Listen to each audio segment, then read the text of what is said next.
Este episodio es posible gracias a los donativos de nuestros escuchas. Ayúdanos a continuar.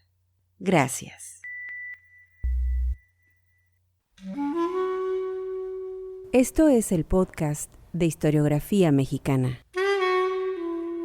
Un espacio para la lectura en voz alta, para los libros de Historia de México.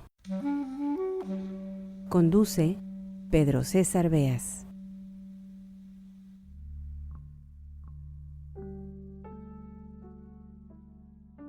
La historia, como lo hemos dicho aquí en varias ocasiones, no se limita a la política ni a los grandes personajes y acontecimientos. Al historiador le interesa todo lo humano, lo que hacemos, lo que pensamos, lo que creemos, la vida toda. Para los investigadores, estudiar el cine, historiar los filmes, se presenta como una posibilidad de comprensión. Nos ofrece un imaginario y nos ayuda a entender cómo nos percibimos. Permite analizar las mentalidades, la cultura de una época, sus símbolos y representaciones. Julia Tuñón, doctora en Historia por la UNAM, ha dedicado su tiempo, como pocos, a trabajar la historia del cine en México. Una tarea nada fácil. Quiénes lo hacen, cuáles son sus intenciones, cómo se representan las mujeres y los hombres, las infancias, los oficios, la vida en comunidad, la ciudad, la nación.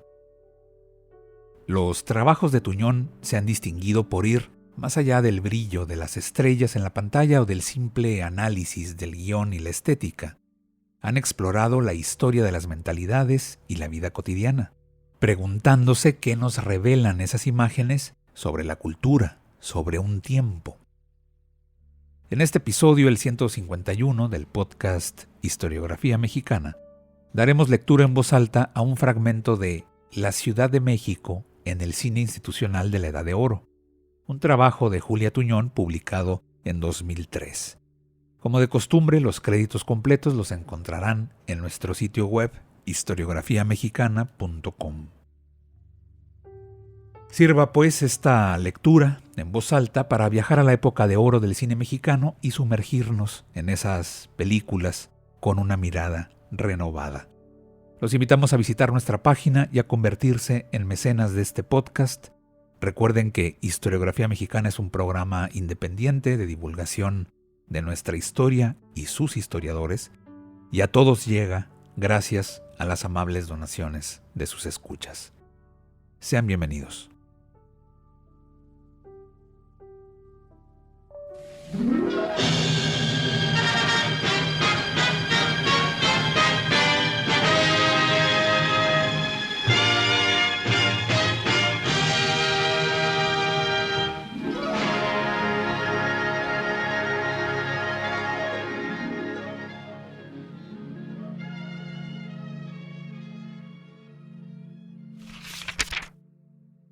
El cine mexicano de la Edad de Oro elabora un discurso coherente que da cuenta de muchas de las necesidades ideológicas de los mexicanos en ese periodo de reconstrucción nacional. Las películas dialogan con sus audiencias, expresando sus preocupaciones cotidianas, y se construye mancomunadamente un código de significación. Puede decirse que estas cintas inciden en la construcción imaginaria de la nación y ofrecen una guía para aceptar las transformaciones de la modernidad, pero también elementos para que el público pueda reconocerse en la tradición. La imagen de la ciudad que transmite el cine institucional mexicano la presenta como un baluarte de la modernidad. Sin embargo, las películas contienen discursos contradictorios.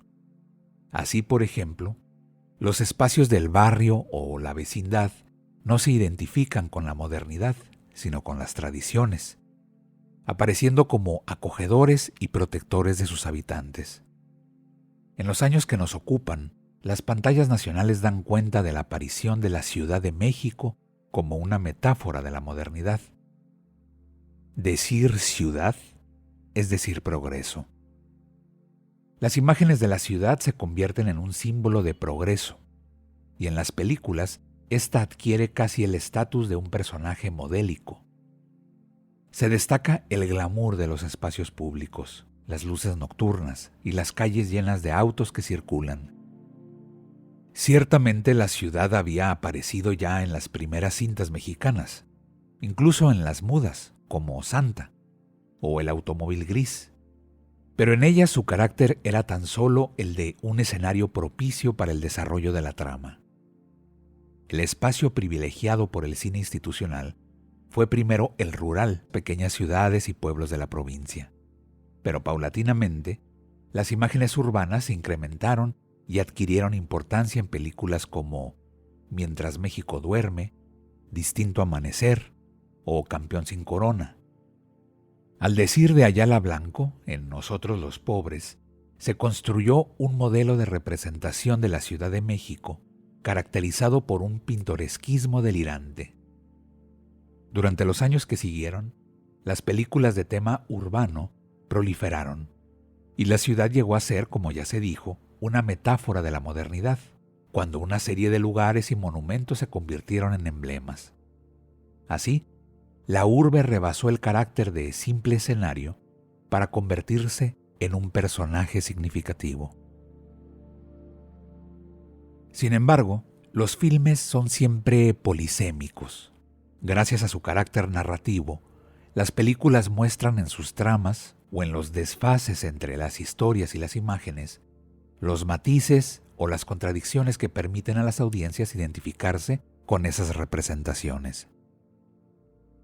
Esta ciudad de la modernidad tan admirada aparece también como el terreno del desamparo y, entre imágenes, se propone otro espacio que propicia la solidaridad.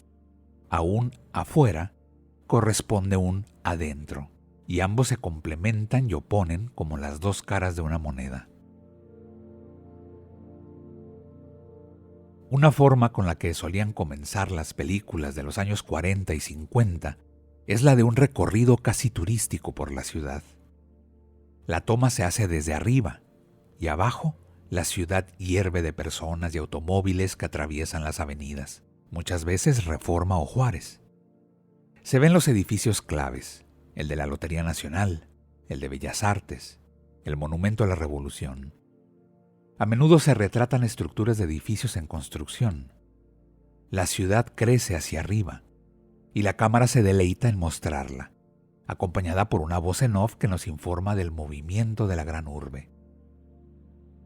En estas escenas, la voz o la música representan el progreso. Una vez ubicado el marco, se lleva la atención del espectador hacia la historia que habrá de narrar la película, y se le informa que es solo una de las tantas que encierra la metrópoli. Otra escena frecuente es la del hombre que camina desolado por la gran ciudad. Parece que se mira los pies, frecuentemente calzados con zapatos sucios y gastados. No le preocupa que su ropa esté arrugada. Camina despacio mientras la prisa ajena lo empuja. Hay ruido, pero él no se percata. La ciudad lo desborda, lo avasalla. Su tiempo gira en torno a alguna preocupación que nosotros, como espectadores, conoceremos, pero que resulta indiferente para los hombres que comparten con él la pantalla, que comparten la ciudad. La gran urbe es, en estos casos, un marco del cual la narración recorta una historia que tiene poco o mucho que ver con ese escenario. Remite a ese mundo cosmopolita y de glamour, producto del dinero y del progreso, que responde al modelo de Sennett. Esta ciudad marco nos muestra insistentemente una serie de lugares simbólicos que la representan. Uno es el horizonte cosmopolita de las escenas nocturnas de los letreros brillantes del Ciros, el Waikiki y otros cabarets de prestigio. El horizonte del progreso son las calles con los autos circulando, los edificios imponentes que se convierten en íconos y brillan con luz propia, como es el caso de la Torre Latinoamericana, cuya construcción marca incluso la trama de una película, Dos mundos y un amor. Como símbolo de riqueza aparecen las lomas de Chapultepec. El horizonte de la tradición es el Paseo de la Reforma, la Catedral y el Zócalo. El horizonte de la cultura está representado por el Palacio de Bellas Artes. El horizonte de justicia y de la injusticia se refleja en la cárcel, conocida como el Palacio Negro de Lecumberri. El horizonte de la desesperanza es la parte negra del progreso, el puente de Nonualco, el puente de los suicidios, con la estación de trenes abajo, los ruidos ensordecedores, los humos. En La Bien Amada, vemos al buen maestro Antonio que camina por Nonualco sin poder ver nada, desesperado por la enfermedad de su esposa. El exceso de ruido contrasta con su vacío de posibilidades. En Del brazo por la calle, vemos a la pareja protagonista vagando, cada uno por su lado, tentados a cometer suicidio. En Vagabunda, la voz en off nos informa que el puente divide dos mundos, el de la pobreza y el del derroche, el de la necesidad y el del lujo, el del progreso y el del crimen. Cuando se nos presentan estas imágenes, la cámara parece estar plenamente consciente de su función. Panea delicadamente para mostrar los edificios, acompañada por una música sublime y una voz viril que nos informa con firmeza.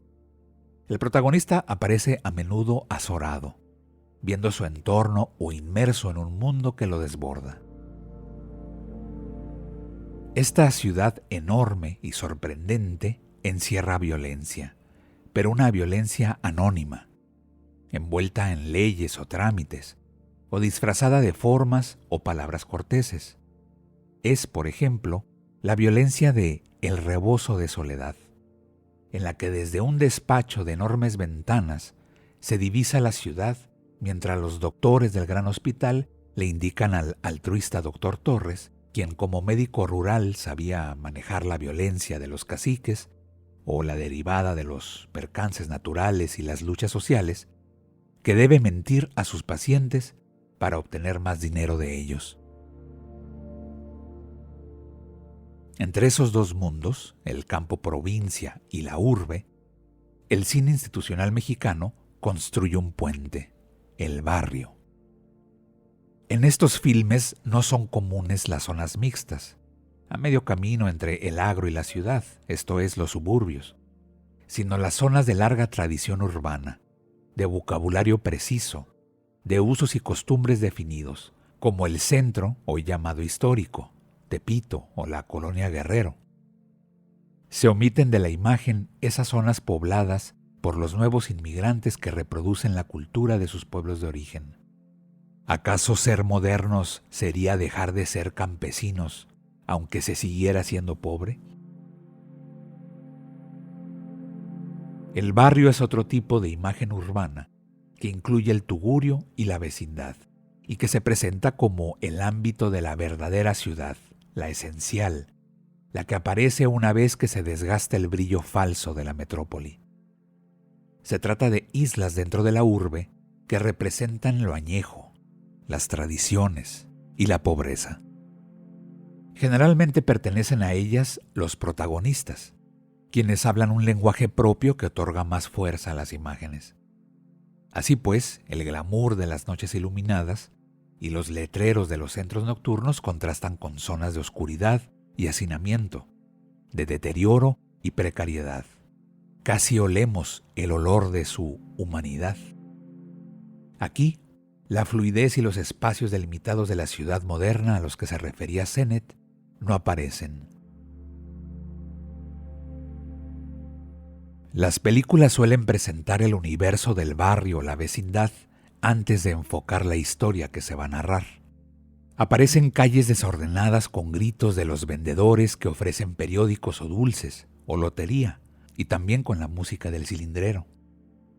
Los personajes aparecen como en un desfile de tipos populares. La vecindad es un microcosmos habitado por señoras que lavan ropa y no dejan escapar detalle de lo que ocurre, prostitutas que se fijan las medias antes de salir, músicos o artistas incomprendidos, alguna viejita enferma. Todos se conocen y todos se cuidan o vigilan. Todos oyen radio y poco a poco todos ven la televisión. Los números de las puertas están a menudo pintados a mano. Frecuentemente hay una gran escalera a la mitad del patio, que será lugar de encuentros y conversaciones importantes. Pululan los perros. Las habitaciones suelen ser enormes. En ellas puede haber una mesa con mantel a cuadros, un pequeño altar, una cocina tradicional con jarritos y brasero, algunos catres o camas, cuadros o fotografías para decorar o esconder, como en Nosotros los Pobres, un hueco donde se guarda el dinero. A menudo la puerta se cierra con tranca. Muchas veces se vive y se trabaja en el mismo espacio. Todos se enteran de todo. En el gimnasio, en la miscelánea, en el lavandero, en la cantina se chismea sobre la vida de cada uno. El barrio es un universo marcado por los anuncios de las calles, el café de chinos, las cenadurías, las fatigas en los talleres y la diversión en los centros de baile, donde las muchachas peinan trenzas y se baila el danzón mientras se beben oranges. El cabaret tiene una función precisa. Es la válvula de escape en la que se deposita la violencia y la sexualidad para mantener la tranquilidad del barrio. No es una realidad opuesta a él, sino uno de sus componentes. En él se bailan los ritmos de moda, aunque en las celebraciones familiares se prefieren las canciones tradicionales que se emiten por la radio. El barrio de las películas institucionales mexicanas es ese mundo esencial que se enfrenta a la creciente influencia norteamericana de la ciudad que lo enmarca. En Acá las tortas, los hijos que estudiaron en los Estados Unidos de América desprecian a los padres, y la película cuenta cómo habrán de recapacitar y volver al orden. En Ustedes los ricos, el Pocho Mantequilla dice "For if the flies", y su camioneta tiene placas de Ohio, pero él valora la cultura de la vecindad y escucha con respeto al protagonista, Pepe el Toro, cuando dice que ellos, como mexicanos, no celebran en Navidad a Santa Claus, sino a los Reyes Magos. Si el progreso de la ciudad pasa por lo macro, y en cuanto a eso la influencia estadounidense es evidente, en el barrio la ciudad muestra su esencia. Es el reino de lo auténtico en una disyuntiva que asimila la tradición y la pobreza con lo bueno, y lo nuevo y próspero con lo malo.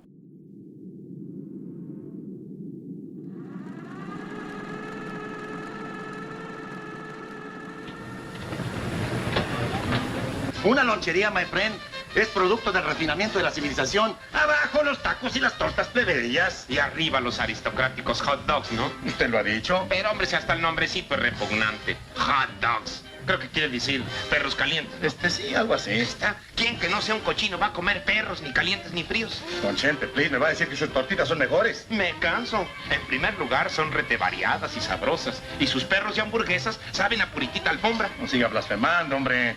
En segundo lugar, esas porquerías que usted se atreve a vender no son más que gringadas. En cambio, mis tortas son mexicanísimas, a Dios gracias. ¿Cómo lo será? Que hasta llevan la bandera nacional. No me diga, ¿y dónde? Adentro, el jitomate colorado, la cebolla blanca, el aguacatito verde. ¡Qué caray! Se ve que está usted muy contento y anda de broma. Pues sí, señor, estoy contento, no lo puedo negar. Mis hijos regresan, Ponciano. Por fin regresan. Vaya, ya era hora. Ya lo creo. Y me alegro mucho. Muchas gracias. Bueno, me alegro por ustedes, los viejos, pero no por los muchachos. En los United States se acostumbra uno a vivir como la gente y... Bueno, Ponciano, me dispensa que lo deje, ¿eh? Ahí seguiremos hablando. Tengo mucho que hacer. Hasta mañana. Óigame, don Chente, no se le olvide que mañana es día primero y le mandaré el recibo de los intereses del dinerito que le presté, ¿eh? No se apure, Ponciano. Yo sé cumplir con mis obligaciones. Y afortunadamente la tortería sigue dando para eso y para mucho más.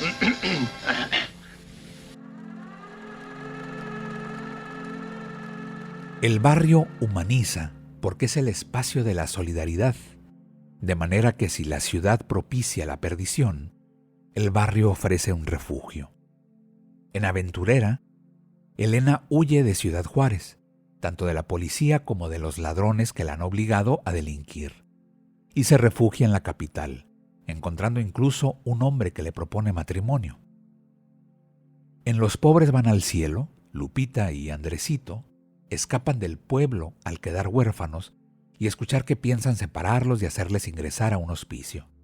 Pero tan solo al llegar a la estación de trenes de la gran ciudad, encuentran en el cargador de maletas a un protector, que junto con su mujer los adopta. En dos huerfanitas, Chachita y Tucita, huyen del orfanatorio y encuentran en un boxeador fracasado, el Moretes, y en una vendedora de fritangas, la Mascotita, dos personas que los protegen y les dan cobijo.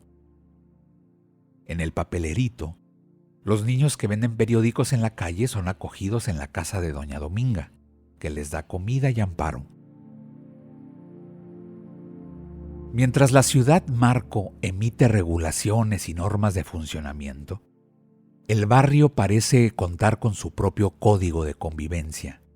Entre el barrio y la ciudad se observa una dinámica similar a la que existe entre lo público y lo privado. El exterior amenaza y en lo interior las personas se recuperan. El mundo de afuera puede hacerse presente en el barrio. Por ejemplo, cuando un hombre rico corteja a la muchacha buena en un auto que impresiona a los peatones, o cuando se lleva a cabo una redada en el cabaret en busca de ladrones o asesinos, pero nunca es incorporado.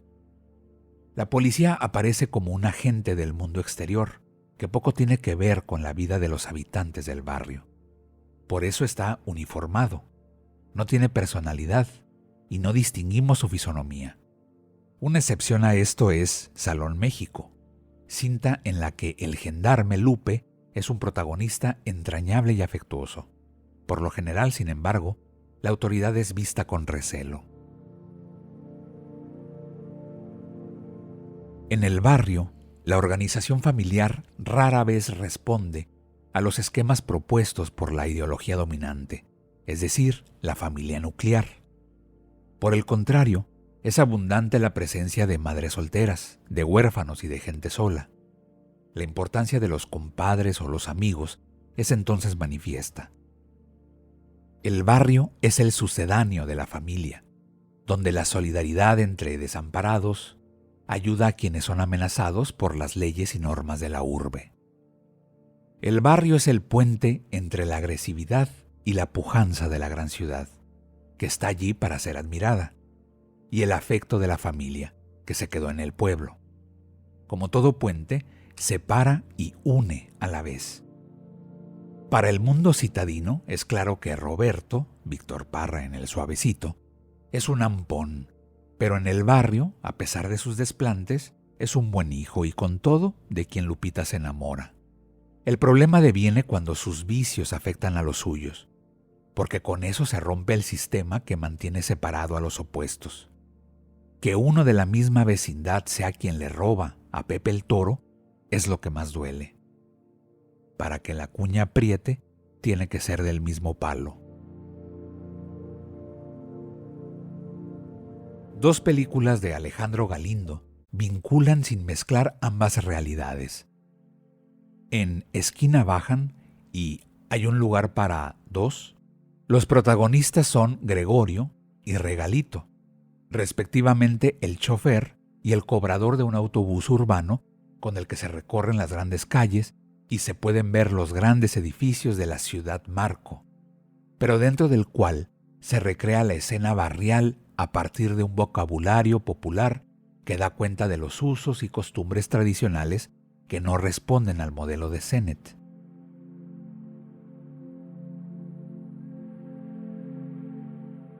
La imagen de la ciudad del cine institucional remite entonces a dos caras de la misma moneda. El mundo enorme y ajeno de la metrópoli requiere de un refugio. Al anonimato se opone la solidaridad. Al progreso, la tradición. La gran ciudad remite a lo que no puede manejarse: la policía, el Estado, los grandes negocios, lo público y sus normas frente al código de la familia, ampliada ahora en forma de vecindad. Esta representación ambigua de la urbe se ha institucionalizado en el cine conformando un código de comprensión compartido por sus audiencias. Luis Buñuel habrá de sacudir ese orden en 1950.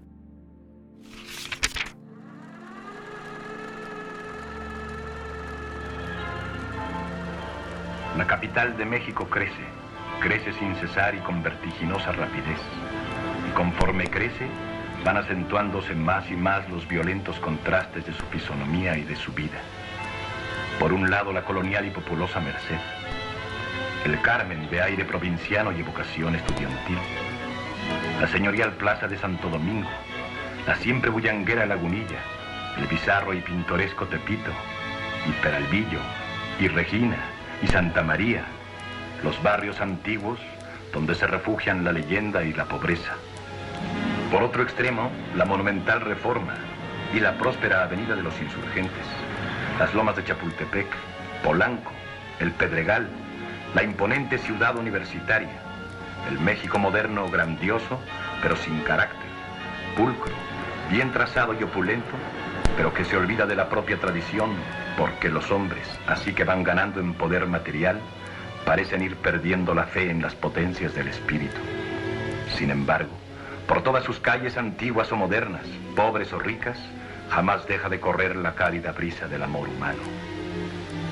Parejas, parejas, parejas por doquiera, parejas a las que une un cariño honesto, una pasión culpable o el mezquino interés, mujeres y hombres cuyos rostros rara vez revelan la verdad de su angustia interior. Unos van en coche, bien vestidos y bien alimentados, aunque tal vez los acosen la mutua desconfianza y los remordimientos que la riqueza excesiva suele engendrar. Otros, mal abrigados y sufriendo todas las privaciones, tienen que esperar por largo tiempo su turno en el incómodo camión. O se apretujan en los tranvías entre sudores, codazos y pisotones. O van a pie sencillamente del brazo y por la calle.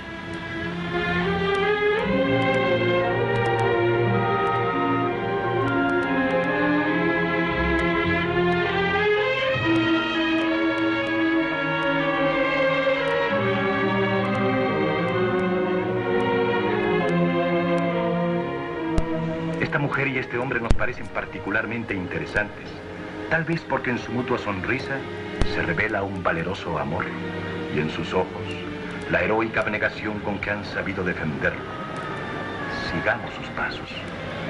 Sigamos sus pasos y así conoceremos la dura manera como se prueba el amor entre ellos. Ella, a pesar de su pobre vestido y de los tacones torcidos, acusa los finos rasgos de quien ha conocido la comodidad, la abundancia y la buena educación. Pero cuando se casó, no pudo llevar el hermoso traje de bodas con que sueñan todas las mujeres.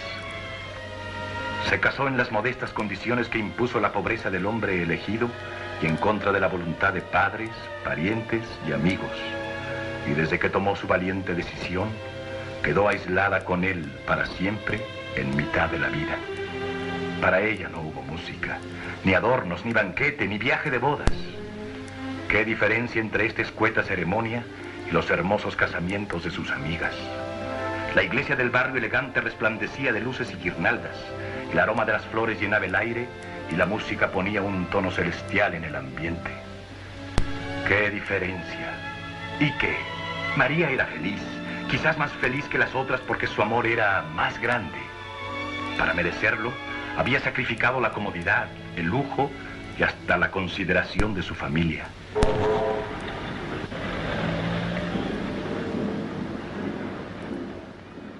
Este episodio fue posible gracias a las amables donaciones de nuestros escuchas.